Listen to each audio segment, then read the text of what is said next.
Hello and welcome बच्चों।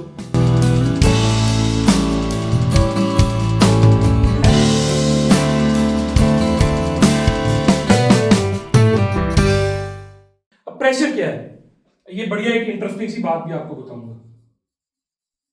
अब pressure होता है फोर्स अपॉन एरिया। ठीक है, अब मान लीजिए कि जैसे आपको एक डेमोन्स्ट्रेशन बताता हूं, इसका मतलब क्या है। यूजुअली बच्चों को फोर्स और प्रेशर सेम लगते हैं, दे आर नॉट सेम।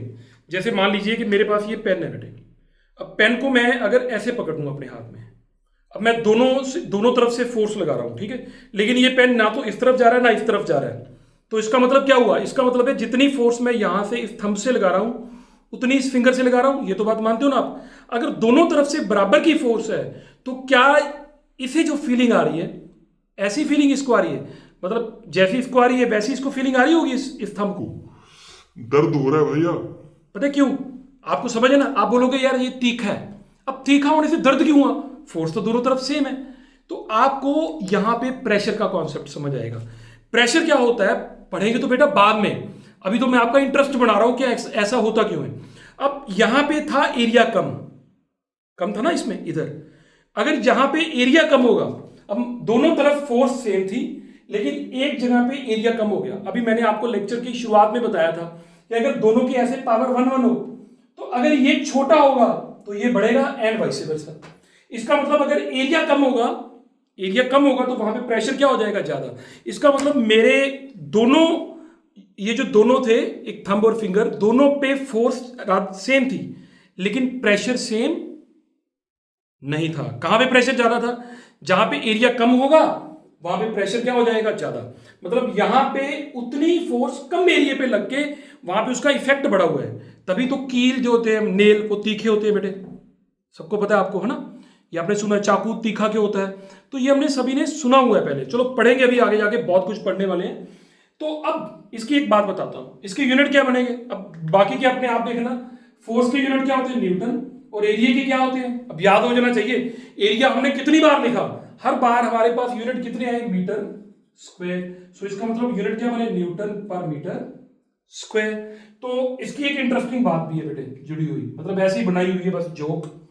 जो कैसे आप समझ लो कि 1 न्यूटन फोर्स जब 1 मीटर स्क्वायर कितना होता है, पिछला लेक्चर भैया देख लो जिसने नहीं देखा, वहां पे हमने बात करी है कि 1 मीटर स्क्वायर, आप ये मान लो कि 1 मीटर बाय 1 मीटर की एक जगह का नाम है, ठीक है, एक स्पेस, मतलब एक सरफेस का मेजरमेंट है जिसकी लेंथ और ब्रेड्थ 1 1 मीटर हो, तो उसको बोलते हैं 1 मीटर स्क्वायर। अब जोक ऐसा है बेटे कि ऐसे बनाया हुआ है कि कहते हैं कि अब इसका नाम है, ये जो न्यूटन पर मीटर स्क्वायर है इसको हम पास्कल बोलते हैं। Pascal was a physicist again, और इसकी वही बात अगेन वही आ गई कि इसके नाम का पहला जो लेटर है वो आपको क्या डालना होगा, कैपिटल, ठीक है, तो पास्कल बोलते हैं। जो कैसे चलता है, कहते हैं ऐसे बनाया हुआ है, मैंने पहले बोला कि पास्कल, न्यूटन और आइंस्टाइन, ये तीनों क्या है, हाइड एंड सीक खेल रहे थे। हाइड एंड सीक खेलनी आती है आप सबको। और अगेन एक जोक है, न्यूटन और आइंस्टाइन का बर्थ टाइम सेम नहीं था। चलो बात जोक की करते हैं।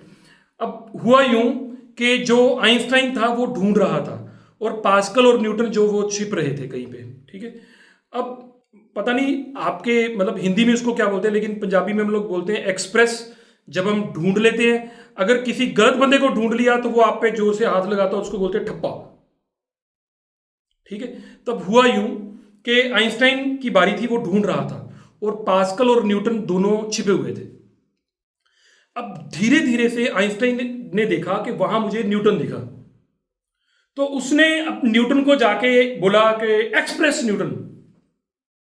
तो न्यूटन ने क्या किया, जैसे ही वो पास हुआ उसने आइंस्टाइन पे थोड़ा तो मारा और बोला ठप्पा।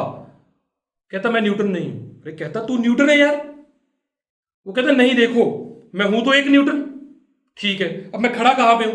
तो उसने क्या किया था, न्यूटन ने अपने अराउंड 1 मीटर स्क्वायर का वो एरिया बनाया हुआ था, और वो 1 न्यूटन जो था वो 1 मीटर स्क्वायर एरिया पे था। तो वो बोला कि भैया मैं तो 1 न्यूटन हूं, 1 मीटर स्क्वायर पे लग रहा हूं, तो मैं क्या हो गया, मैं क्या बन गया, पास्कल। तो कहता मैं तो पास्कल हूं, चल दोबारा बारी देखिए। ठीक है, तो ऐसे आपको याद रह सकता है। समझ में आई बात? चलो आगे चलेंगे। पावर क्या है? अब पावर जो है वो होती है अब आपकी वो जो मोटर होती है उसकी पावर की बात करते हो आप लोग, है ना। इसको मैं इरेज कर रहा हूं बेटे, you can take the screenshot of that side, आपको वो आना चाहिए, ठीक है। वो आता होगा तभी ये समझ में आएगा ना। चलो, अब पावर क्या है,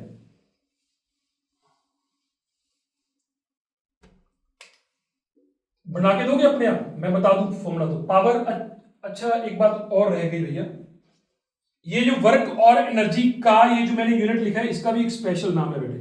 अब हम लोग साइंटिस्ट की रिस्पेक्ट तो करते हैं बेटे, तो इसका भी एक नाम है, इसको बोलते हैं जाउल, ठीक है। जाउल आपने साइंटिस्ट सुना होगा, तो उसके नाम पे पहला लेटर है तो जाउल लिखेंगे, और इसको ऐसे भी लिख सकते हैं। तो फिर आपको क्या डालना पड़ेगा, पहला लेटर स्मॉल। अगर पहला लेटर स्मॉल होगा तो इसका मतलब आपने यूनिट लिखा होगा, ठीक है। अब बताओ, पावर का फॉर्मूला होता है वर्क अपॉन टाइम, तो बता दो क्या यूनिट बनेंगे, बताओ।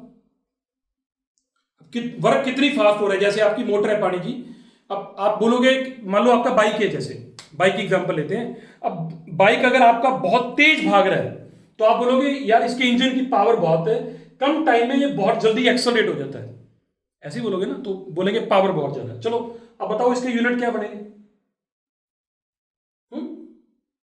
वर्क के क्या होंगे, जाउल, वर्क के जाउल होंगे, ठीक है। और नीचे टाइम है, टाइम के क्या होंगे, पर सेकेंड, जाउल पर सेकेंड, ठीक है। तो ये इसके हो गए यूनिट। आगे चलेंगे, अब पावर के बाद आती है फ्रीक्वेंसी। फ्रीक्वेंसी के ये क्या यूनिट होंगे बेटे, फ्रीक्वेंसी जो होती है ये होती है नंबर ऑफ, जैसे रेवोल्यूशंस, जैसे आपका पंखा कितनी बार घूम रहा है एक सेकंड में, तो उसकी फ्रीक्वेंसी ये होती है। ऊपर क्या आएगा, नंबर ऑफ रेवोल्यूशंस, नीचे आएगा टाइम टेकन। लेकिन अब बताओ बेटे कि गिनती के क्या यूनिट होते हैं। मान लो कि आप जैसे एक अपनी क्लास में 10 बच्चे हो, तो 10 बच्चों की यूनिट क्या डालेंगे, 10 तो गिनती के यूनिट नहीं होते, ठीक है। तो इसका मतलब नंबर ऑफ रेवोल्यूशन के कोई यूनिट नहीं होंगे, लेकिन टाइम के यूनिट होंगे। तो टाइम के क्या यूनिट होंगे, वो होते हैं सेकंड। तो इसका मतलब फ्रीक्वेंसी के क्या यूनिट बने, सेकंड इनवर्स। तो ये यूनिट्स ऑफ फ्रीक्वेंसी। फ्रीक्वेंसी को स्मॉल एफ से भी रिप्रेजेंट कर लेते हैं, कई कुछ बुक्स ऐसी हैं जो इसको न्यू से रिप्रेजेंट करती हैं, ये आपकी मर्जी, आप जिससे मर्जी लिखो, ठीक है। तो यूनिट्स ऑफ न्यू, इसको बोलते हैं न्यू बेटे, ओके।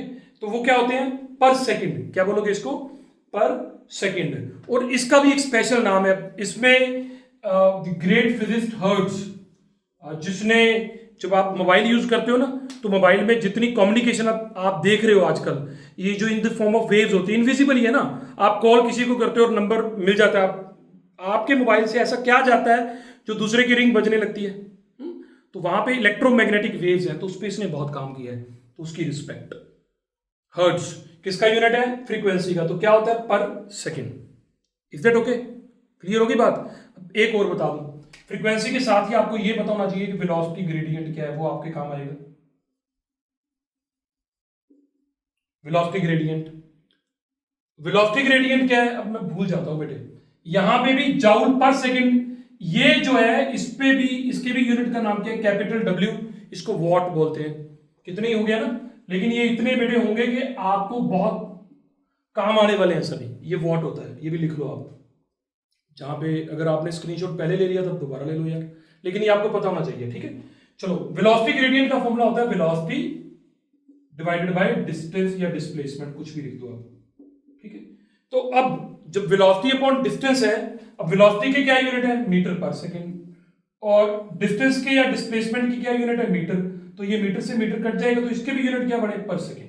तो ये वेलोसिटी ग्रेडियंट है, ये भी पर सेकेंड होता है, लेकिन उसको आप अब हर्ट्ज नहीं बोलोगे, इसके यूनिट क्या होते हैं, पर सेकेंड बस, ठीक है। यहां पे फ्रीक्वेंसी की जब बात होगी तो उसको हम हर्ट्ज बोलेंगे। तो ये आपको डिफरेंशिएट करके रखना है। सो आप स्क्रीनशॉट ले लो बेटा इसकी। तो बेटा हमने फंडामेंटल यूनिट्स और डिराइव्ड यूनिट के अबाउट पढ़ा। आई होप कि आपको फंडामेंटल यूनिट क्लियर है कि पहले मास, लेंथ और टाइम थे, उसके बाद उससे हमने बहुत सारे डिराइव्ड यूनिट बनाए, और फायदा क्या हुआ, हमारे पास 3 थे, 3 की तिकड़म लगा के बहुत सारे यूनिट तैयार कर लिए। फायदा क्या हुआ कि बहुत सारे और नई फिजिकल क्वांटिटी के लिए नए यूनिट नहीं चाहिए। So derived unit is very beneficial, ठीक है। और आपका होम टास्क क्या है, आपको उसकी प्रैक्टिस करनी है। अब बात आती है कि अगली प्रॉब्लम क्या थी हमारे सामने। अब क्या हमारे पास यही 3 मतलब तरह की बातें, हमें मास, लेंथ और टाइम ही मेजर करना होता है सभी चीज़ों में। तो ऐसा नहीं है, मतलब ऐसा कहिए कि मास, लेंथ और टाइम से बनी क्वांटिटीज़ की ही जरूरत पड़ती है, तो ऐसा नहीं है। जैसे मैं बोलूँ कि करंट एक ऐसी फिजिकल क्वांटिटी है, करंट आपको सबको पता है, आपने पढ़ा हुआ है ना सबने। अब करंट को आप इन टर्म्स ऑफ, अब करंट मान लीजिए कि एक ड्राइव्ड क्वांटिटी है, तो फिर क्या वो मास, लेंथ और टाइम से बन सकती है? क्योंकि हमने पहले ये पढ़ा, ठीक है। तो यहां पे क्या हुआ कि जो हमारा एमकेएस सिस्टम था, उसी को लेके उसको with the course of time extend कर दिया गया, और एक्सटेंड करने के बाद हमारे पास जो नया सिस्टम आया, वेरी वेरी वेरी इंपॉर्टेंट, वो है इंटरनेशनल सिस्टम ऑफ यूनिट्स। इसको हम लोग एसआई बोलते हैं, ये किसी भाषा में सिस्टम इंटरनेशनल है, पता नहीं किस भाषा में है। तो अब ये इंटरनेशनल सिस्टम ऑफ यूनिट्स क्या था? ये एक तरह की एक्सटेंशन है, किसकी बेटे? Of MKS. तो इसमें हमने क्या किया कि जो हमारे फंडामेंटल यूनिट्स थे, मैं वहीं से बात करता हूं, पहले हमारे फंडामेंटल यूनिट्स कौन से थे? मास, लेंथ और टाइम के यूनिट, ठीक है। अब हमने क्या किया, वही फंडामेंटल यूनिट्स को हमने दो हिस्सों में डिवाइड कर दिया, ठीक है। नंबर एक पे हमने इसके नाम रख दिए बेसिक यूनिट्स, राइट, और नंबर दो पे हमने क्या रख दिए? Supplementary units, supplementary units. अब अगर बेसिक यूनिट्स की बात करें तो वो थे 7 बेटे, और ये हैं 2। इसका मतलब एक्सटेंशन करने के बाद एमकेएस की हमारे पास टोटल 9 यूनिट्स आ गए। अब बेसिक क्या क्या लिए वो सुनो। बेसिक में ये बहुत इंपॉर्टेंट है बेटे, सारी फिजिक्स इस पे बेस्ड है, सारी केमिस्ट्री में आप लोग इसको यूज करोगे। तो बेसिक में कौन कौन से आते हैं? पहली बात तो यहाँ पे मैं उसका नेम लिख रहा हूं, ठीक है, फिर यूनिट लिख रहा हूं, फिर उसका सिंबल क्या होगा वो बता रहा हूं, ठीक है। अब नेम क्या है बेटे? पहली बात तो वही एमकेएस। एम का मतलब क्या था? लेंथ की बात करते हैं। लेंथ का यूनिट क्या हुआ? हमारे पास है मीटर, और मीटर को कैसे लिखते हैं? स्मॉल एम से, याद रखना है आपको, ठीक है। अब उसके बाद क्या हुआ? मास। मास का क्या है? किलोग्राम, और इसका सिंबल क्या है बेटे? केजी, स्मॉल के स्मॉल जी, ठीक है। साथ में ये, साथ में इसको अलग अलग नहीं पढ़ना है। उसके बाद आया टाइम, तो टाइम का हमें पता ही है, वो टाइम का क्या होता है? सेकंड, तो वो एस, ये तो एमकेएस तो हो ही गया, तो मैंने इसीलिए लिखा है कि ये एक्सटेंशन है एमकेएस की। उसके बाद क्या हुआ? ये तो 3 हो गई ना हमारे पास, 1 2 3, और फोर्थ क्या आई? वो, अब आप जो इस साल पढ़ने वाले हो वो है टेम्परेचर, ठीक है। मैं शॉर्ट टीईएम लिख रहा हूं। और टेम्परेचर का आपको ऐसे यूनिट पता है क्या होता है? इसको मेजर करते हैं केल्विन में। अब ठीक है, अब यूनिट क्या है इसका? केल्विन। अब अगर मैंने ये डाल दिया बेटे तो ये हो गया गलत, समझते हो क्यों? बताओ क्यों? और यहां पे इसका सिंबल पता है क्या डालेगा? कैपिटल के, क्योंकि केल्विन है साइंटिस्ट का नेम। और अगर मैं यूनिट लिख रहा हूं तो यहां पे मुझे क्या क्या डालना, के क्या डालना पड़ेगा? स्मॉल। तो है, अगर आपको यहां पे अगर आप के स्मॉल डालोगे तभी ये यूनिट बनेगा। आगे चलेंगे। उसके बाद कौन सा आएगा? करंट। करंट आपने 10th में पढ़ा, तो करंट के क्या है बेटे? वो है एम्पियर, लेकिन ए हमें क्या डालनी है? स्मॉल। क्यों स्मॉल डालनी है? बार बार नहीं बताने की जरूरत होनी है, लेकिन यहां पे ए क्या डालेंगे? कैपिटल, ठीक है। तो समझ में ही बात। अब आगे चलेंगे। नेक्स्ट है उसके बाद क्वांटिटी ऑफ मैटर, ये आप केमिस्ट्री में बहुत यूज करते हो, क्वांटिटी ऑफ मैटर। इसके क्या यूनिट है? वो है मोल, और इसका सिंबल क्या है बेटे? MOL, ठीक है। अब क्वांटिटी ऑफ मैटर मोल है, और आपको बस मैं इतना बता सकता हूं कि मोल के बारे में, कि मोल जो होता है ना, ये एक्चुअली क्या होता है? नंबर ऑफ एटम्स और number of molecules 1 mole of substance में फिक्स होते हैं। जैसे आप, मैं बोलूं कि 1 डजन, अब 1 डजन का मतलब ये है कि 1 डजन आपको अगर बनाना कहूं तो बनाना हो गए, 1 डजन अगर मैं एग बोलूं तो इसका मतलब 1 डजन एग है। 1 डजन क्या है? काउंट है। ऐसे ही 1 मोल में जो नंबर ऑफ एंट्रीज होती हैं पार्टिकल्स की, वो फिक्स होती हैं। पार्टिकल कुछ भी हो सकते हैं, मतलब मोल जब भी आपको मेंशन करना होता है, आपको साथ में ये बताना होता है कि किस चीज का मोल आप बता रहे हो, ठीक है। चलो, फिर भी आप केमिस्ट्री में पढ़ोगे। अब लास्ट है ल्यूमिनस इंटेंसिटी, ठीक है। अब अगर आपके पास कोई रेफरेंस बुक है तो उसमें इसकी डेफिनेशंस दे रखी होंगी बेटा। चलो, इसके यूनिट है बेटे कैंडेला, और इसको किससे रिप्रेजेंट करते हैं? स्मॉल c स्मॉल d से। Is that okay? अब बात देखो बेटे, इनमें से जितने भी यूनिट है हमारे पास, जो आप बुक में से पढ़ोगे, आज आपको बुक से देखना है और फिर आपको इंटरनेट पे भी सर्च करना है कि अब क्या क्या चेंजेस आ रही हैं। अब तुम्हारी बुक्स में अभी तक पुराना काम चल रहा है तो उसको चेंज करने की जरूरत है। हो सकता है कि नए एडिशन में चेंज आ भी गई हो। जैसे मैं बात करूं मास की, तो मास का पहले जो यूनिट था, मतलब किलोग्राम तो था ही, लेकिन किलोग्राम को कैसे डिफाइन किया गया? तो जो हमारे स्टैंडर्ड यूनिट होते हैं ना, जब भी हमें किसी फिजिकल क्वांटिटी को मेजर करना होता है तो हमारा यूनिट कैसा होना चाहिए? वेरी ऑब्वियस, किसी भी एक्सपेरिमेंट के लिए हमें जो हमारा यूनिट है वो पहली बात तो उसका जो साइज है वो सूटेबल होना चाहिए। तो आप लिख लो, मैं आपको साथ में स्क्रीन में दे रहा हूं कि size of the unit should be suitable. Suitable का मतलब आपको पिछले लेक्चर में याद है ना क्या है? अब उसके बाद very important, it should be well defined. Well defined का मतलब क्या है? अब वेल डिफाइंड हमने पिछले लेक्चर में पढ़ा था, वो हमारे पास था जगह, याद है ना? वो जगह अब यहीं पे पढ़ा होगा, ये रहा, ये था। तो क्या ये वेल डिफाइंड यूनिट है लेंथ का? ऑफ कोर्स नहीं है। तो इसको आप लोग, ये पिछले लेक्चर में बहुत अच्छे से हमने समझ लिया था, ठीक है? तो ये वेल डिफाइंड नहीं है, तो हमारा यूनिट कैसा होना चाहिए? वेल डिफाइंड होना चाहिए। अब यहां पे मैं आपसे बात करना चाहता हूं, अब वेल डिफाइंड का क्या है? जब किलोग्राम पहले डिफाइन किया हुआ था ना, तो आप ये जो फोटोग्राफ दिख रहे हो ना, ये किलोग्राम की प्रोटोटाइप है। प्रोटोटाइप कहां पे है? ये नेशनल फिजिकल लेबोरेटरीज में होती है और ये इस 1 किलोग्राम बना के उसकी कॉपीज रखी जाती हैं। तो ये पहले था प्लैटिनम इरेडियम, प्लैटिनम एक मेटल है, इरेडियम, इनकी एक अलॉय बनाई जाती थी। और प्लैटिनम इरेडियम जो अलॉय थी उसका जो ये मटेरियल बना के इसको ग्लास जार्स में जैसे रखा हुआ है, रख के बहुत मतलब टेम्परेचर और प्रेशर की कंडीशंस में पूरा अंदर इवैक्यूएट किया होता था। लेकिन with the course of time हुआ ये कि जो मैटर है ना वो मतलब इससे कम होता रहता है या ज्यादा होता रहता है। जैसे इसमें शायद माइक्रोग्राम्स में, आप देख लेना, सर्च कर लेना, माइक्रोग्राम्स में with the course of time mass कम हो गया, दो इट इज वेरी स्मॉल। लेकिन अब अगर आप उसको स्टैंडर्ड मानते हो, अब मान लीजिए कि वो 1960 में आपने वहां पे रखा था, अब लेकिन अब with the course of time अगर वो उसका मास बदल गया तो इसका मतलब आपका स्टैंडर्ड भी चेंज हो गया, तो वो बदलना नहीं चाहिए, है ना? तो अब आप नई डेफिनेशन देखना। अब मैं आपको ये भी डायग्राम दे रहा हूं, ये एक डिवाइस है, इस डिवाइस से अब हमने किलोग्राम को डिफाइन किया है in terms of Planck's constant. सिर्फ आपको बता रहा हूं कि साइंटिस्ट क्या कर रहे हैं। साइंटिस्ट ये कर रहे हैं, ये तीनों पक्का, ये तीनों हमने ऐसे डिफाइन कर लिए हुए हैं जो एमकेएस वाले थे, कि जो अर्थ पे किसी फिजिकल क्वांटिटी पे डिपेंड नहीं करते। जैसे ये जो लेंथ है, ये हमने स्पीड ऑफ लाइट से ये मतलब इसका यूनिट बना लिया। स्पीड ऑफ लाइट का क्या फायदा है? वो फिक्स होती है। किसी को पता है कि स्पीड ऑफ लाइट कितनी होती है? इतनी होती है बेटे, ये फिक्स है। वैसे 299792458 if I am not wrong, इतने मीटर पर सेकेंड होती है। तो इसको हम शॉर्ट फॉर्म में इतना लिख सकते हैं। तो ये फिक्स क्वांटिटी है। क्योंकि ये फिक्स क्वांटिटी है तो इसका मतलब अगर लेंथ को in terms of this define करोगे तो वो चेंज नहीं होगी। मतलब हम लोगों ने मटेरियल ऑब्जेक्ट्स के ऊपर इसकी डिपेंडेंस हटा दी है। दो आपको लर्न करने की जरूरत नहीं, ये काम और करते हैं। इसको कैसे रखा जाता था उनका जो, अब कई बार मैं आपको बताता रहूंगा। ये जो आपका ये जो विंडो है, इसके ऊपर यहाँ पे एक आई बटन होगा। आई बटन में आपको पिछले लेक्चर भी मिल सकते हैं और एक मैं कुछ इसकी वीडियोस दे रहा हूं आपको, अगर आपको शौक हो तो आप देख सकते हो वहां पे, ठीक है? तो ये थे, इसके आपको डेफिनेशन याद नहीं करने किसी की भी, ठीक है?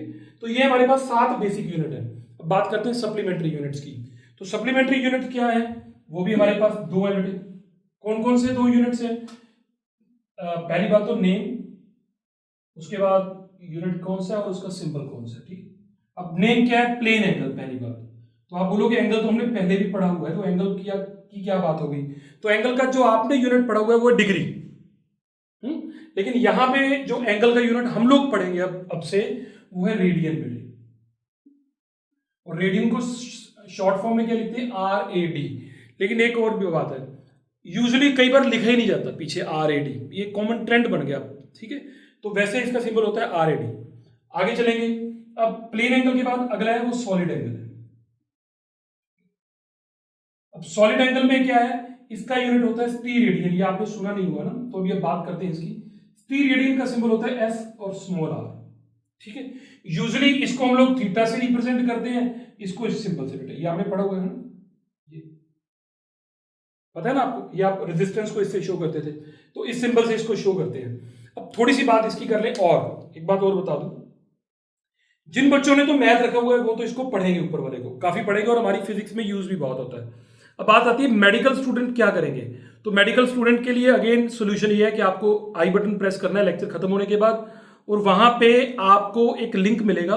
अब नॉन मेडिकल वाले भी कर दो, क्योंकि अभी शायद आपने पढ़ा नहीं होगा, अभी सेशन की शुरुआत है, इसकी और नॉलेज आपको सभी को चाहिए, ठीक है, अच्छे से। अब अच्छे बच्चे करेंगे बेटा, उनको तो काम चाहिए, मिलता जाए और वो पढ़ते जाएंगे, ठीक है, तो इसको आपने कर लेना है। अब बात करते हैं सॉलिड एंगल की और प्लेन एंगल दोनों की, ठीक है। इन दोनों को मैं डिफाइन कर रहा हूं थोड़ा, ये इरेज कर रहा हूं बेटे, आप इसकी स्क्रीनशॉट ले सकते हो। सात बेसिक यूनिट्स हो गए और 2 सप्लीमेंट्री हो गए हमारे पास, ठीक है। अब जो प्लेन एंगल का यूनिट है वो क्या है, उसकी बात करेंगे।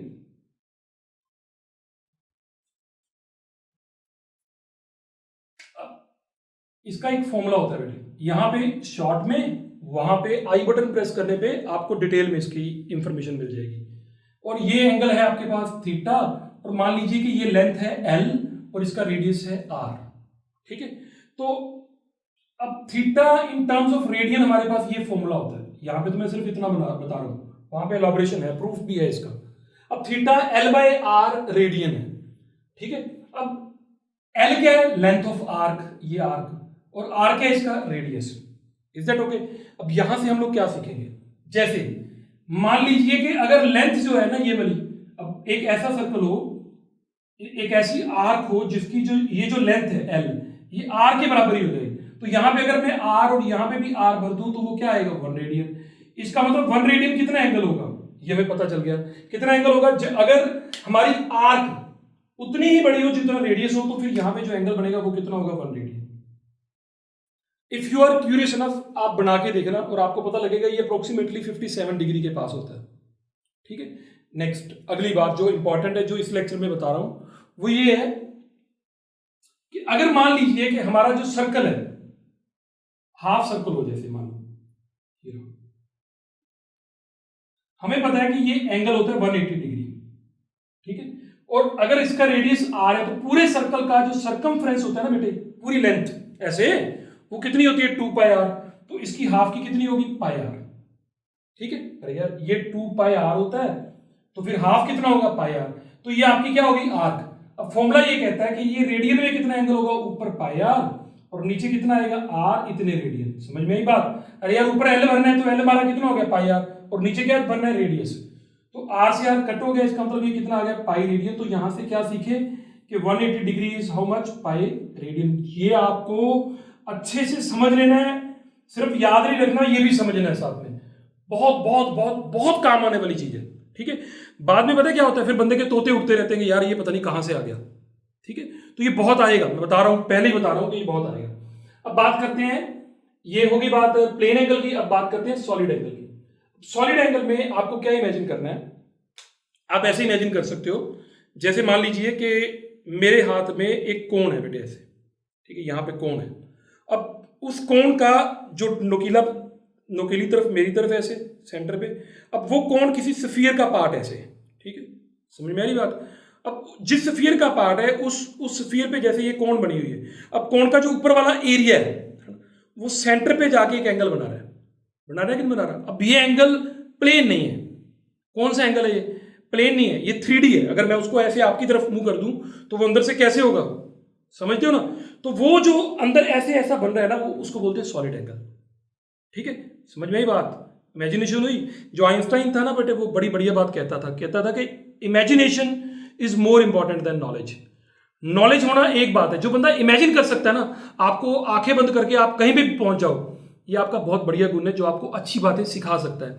आइंस्टाइन ने ऐसे बहुत कुछ ढूंढा अपनी इमेजिनेशन से। चलो, तो क्या सीखा हमने कि मान लीजिए कि ये हमारे पास कोई एरिया है, यहां पे इसका नाम रख लेते हैं स्मॉल एरिया, जब कुछ भी एरिया रख सकते हो आप। तो यहां पे ये आर है, रेडियस स्फीयर का। बात समझ में आई, ये किसी स्फीयर का पार्ट है ऐसे बेटे, अब ऐसे, तो पता नहीं, चलो अब इस पे कितना एंगल बनेगा वो बताना हो तो कैसे निकालेंगे, बिल्कुल वैसे ही है जैसे वहां पे हमने लेंथ और नीचे रेडियस रखा था। यहां पे आप क्या रखोगे, ऊपर एरिया और नीचे क्या रखोगे, आर स्क्वायर, ठीक है। वहां पे लेंथ और आर था, यहां पे एरिया और नीचे क्या हुआ, आर स्क्वायर। एक बात और, ये भी मीटर में और ये भी मीटर में, तो मीटर और मीटर से मीटर कट जाएगा ना, तो इसके यूनिट क्या है, सिर्फ रेडियन। ये मीटर स्क्वायर में होगा, मैं बता रहा हूं आपको पता है सबको, ये भी मीटर स्क्वायर में, तो ये भी कट जाएंगे, इसके यूनिट क्या बनेंगे, सिर्फ स्टीरेडियन। ठीक है, अब अगली बात, अगर मान लीजिए कि यहां पे जो ये एरिया है, अगर इसको आप कैलकुलेट करो और वो आर स्क्वायर के बराबर आ जाए, जो आपने स्फीयर लिया उसमें जो एरिया ऊपर वाला है वो अगर आर स्क्वायर के बराबर आ जाए, तो फिर आपका एंगल कितना बनेगा, ऊपर भी आर स्क्वायर और नीचे भी आर स्क्वायर, तो इसका मतलब कितना होगा, 1 स्टीरेडियन। तो इसका मतलब 1 स्टीरेडियन कितना एंगल होता है, जब हम किसी स्फीयर पे ऊपर इतना एरिया ले वो आर स्क्वायर के बराबर हो। अगर वो आर स्क्वायर के बराबर है तो फिर जो एंगल वो नीचे जाके सेंटर पे बनाएगा 3D, उसको हम लोग क्या बोलेंगे, 1 स्टीरेडियन है। पिक्चर बना के रख लो अपने पास, ठीक है, समझ में आ गई बात। तो ये था हमारे पास प्लेन एंगल और सॉलिड एंगल, दोनों के फॉर्मूले आपने नोट कर लेने हैं, और लेक्चर खत्म होने के बाद आई बटन प्रेस करके वहां पे जितना टाइम लगे वो लगा के उसको देख लेना अच्छे से। आगे चलेंगे, अब बात करता हूं कल के काम की जो आपको याद करके रखना है, ठीक है, उसके बाद और बढ़िया बातें करेंगे। वो क्या है, आप ये जो टेबल देख रहे हो साथ में, अभी मैं आपको सिर्फ काम दे रहा हूं, ये जो टेबल देख रहे हो साथ में, इसमें क्या रखा हुआ है, इसको बोलते हैं हम लोग प्रीफिक्सेस। क्या बोलते हैं, प्रीफिक्स। प्रीफिक्स का मतलब होता है अगेतर, ठीक है, कुछ आपको पहले भी पता है, ठीक है, फिर भी मैं जैसे एक एग्जांपल लेता हूं, जैसे आपको यहां पे किलो दिख रहा होगा, के किलो, किलो का मतलब कितना होता है, लिखा हुआ है 10⁻3, ठीक है, यानी कि कितना हो गया, 1000। तो अगर मान लीजिए कि मैं ये लिखूं कि ये किलोमीटर है, तो के जो होता है ना, इसको प्रीफिक्स बोलते हैं। एक बात और, जैसे मैंने पहले बोला था, प्रीफिक्स जो होता है वो बिल्कुल साथ जुड़ा होता है, लेकिन इसकी बात अब अगले लेक्चर में और करेंगे, अभी तो मुझे होमवर्क देना है। तो के का मतलब होता है 10⁻3, तो ये कितना बन गया, 1000 मीटर। अब जैसे मान लीजिए कि सेंटी लिखा हुआ है, लिखा है ना सेंटी, बताओ सेंटी कितने हैं वहां पे, कितना है, तो सेंटी है 10⁻², तो इसका मतलब ये हुआ कि यहाँ पे 10⁻², और साथ में क्या आ जाएगा, मीटर। अब तुमने कंप्यूटर में देखा होगा, कहते हैं ना कि यार मैंने इतने MB का गाना डाउनलोड किया, एम लिखा ना, कैपिटल M, देखो ढूंढो, मेगा दिख रहा है ना, तो मेगा कितना है, मैं बोलूं 1 MB जो होता है, अब एक M, अब ये हम लोग मतलब इसका क्या बोले, अप्रोक्सीमेशन कर रहे हैं, बस ये याद रखना, ठीक है, ये एग्जैक्ट नहीं है, लेकिन 1 मेगा कितना होता है, वहां पे लिखा हुआ 10⁻6, तो इसका मतलब 1 MB में कितने बाइट्स होते हैं, 10⁻6 बाइट्स, ठीक है। तो ये बढ़िया बात है। अब जैसे आपकी जो आपके फोन की मेमोरी वो GB होती है, और 1 GB में कितने कितने बाइट्स होंगे, गीगा का मतलब क्या है, वहां पे पढ़ो आप, कितना लिखा हुआ है, देखो, ढूंढो जल्दी जल्दी, कितना होगा, 10⁹। अब एक बात और सुनो, 1 GB में कितने MB होते हैं वो भी बता सकते हैं, मुझे अगली क्लास में पढ़ेंगे, लेकिन एक बार बता के छोड़ रहा हूं कि 9 पावर के आप 2 हिस्से कर लो, एक 3 एक 6, हो गया ना, टोटल 9। लेकिन ये जो 6 है, इसको आप क्या लिख सकते हो, ये 6 पावर्स होती है M, तो इसका मतलब ये हो गया कि 1 GB में कितने MB हो गए, 1000। अरे यार ये 1000, तो अगर आपकी मेमोरी 1 GB पड़ी है तो इसका मतलब उसमें 1000 MB है, ठीक है। तो आपको इसको भी लर्न करना है। तो आज प्रैक्टिस की बात भी हो गई और लर्न करने वाला भी काम हो गया, एंड आई होप कि आप नेक्स्ट लेक्चर में इस सभी काम को पढ़ के अच्छे से प्रैक्टिस करके आने वाले हो, क्योंकि अगले लेक्चर में जहां पे इसकी बहुत अच्छी अच्छी प्रॉब्लम्स हम लोग करेंगे, वहीं पे इस लेक्चर को शायद कंक्लूड कर जाएं, ठीक है। तो मिलते हैं नेक्स्ट लेक्चर में बेटे, till then bye, keep working hard, okay.